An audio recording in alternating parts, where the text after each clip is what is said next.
This is Germany, who has been overthrown by an Austrian man with a silly moustache named Adolf Hitler, who believes in one Aryan race, and with that, he will have to start World War II. But how is he going to start it?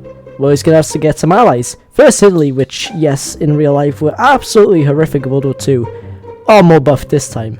And a third Axis member will be Spain, which in this timeline will not have the Spanish Civil War, and therefore will join the fascist army. And now Germany looks at Austria, because Hitler was born there and believes there's a lot of ethnic Germans who live there, and so, with no resistance, takes it, just like that. Next he eyes up his neighbours, Czechoslovakia and Poland, as the easiest one to take over would be Czechoslovakia. So he takes over all of Czechia and makes Slovakia into a puppet for a future German state, and will be used for the other war. Next Italy invades Albania, with no resistance, for a future plan with Greece. And while that was happening, Hitler had a meeting with Joseph Stalin, and it went something like this. Sup? Want to invade Poland and become besties for life? Sure.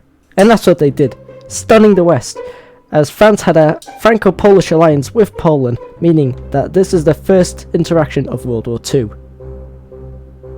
The Poles were no match for the two sides, crashing down on them, splitting Poland into two. While this was happening, neutral Norway was sending iron to Germany throughout the war, but the UK were like, hell no, and therefore Hitler planned a war to invade Norway. They did this by having a 6-hour war with Denmark and stunned the allies, making them a horrible defeat for them, and giving Germany all the iron they need. Now Germany was looking at invading France, however due to the impenetrable forest that France fought, Germany would have to think of another way of invading them.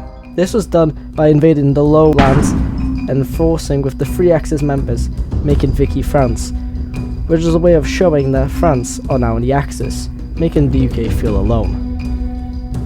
Now we're in Africa, where Italy has an invasion over Egypt, making the UK stunned again.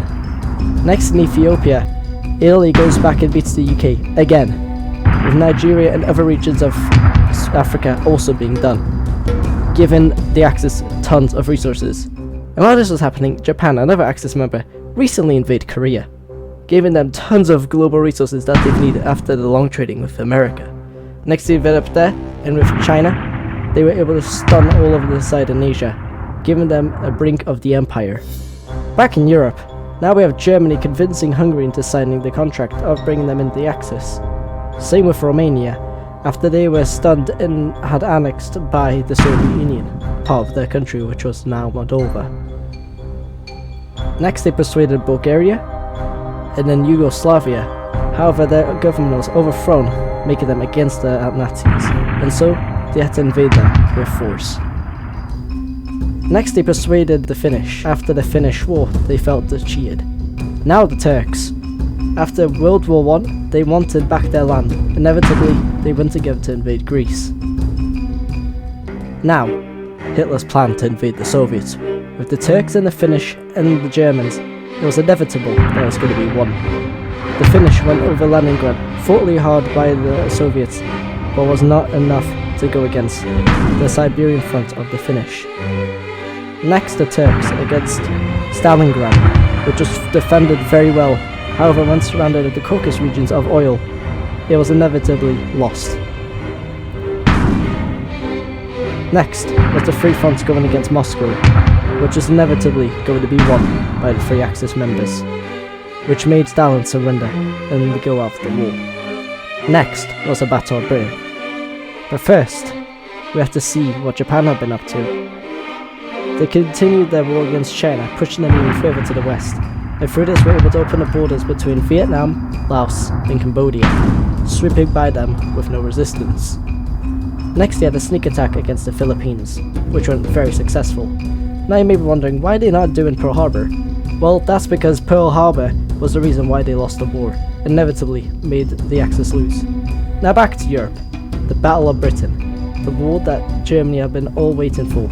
They had a sneak attack from Norway up north, and the Axis from the south, with most and the majority being Germans, some Spanish and Italian people. And this was the end of World War II, with the losers and the Allies with the winners being the Axis, and many more losers.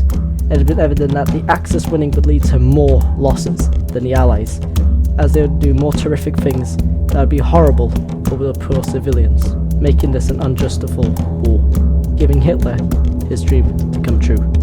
Thank you for watching. If you want to see more videos like this, make sure to like and subscribe. It would really, really, really help me out.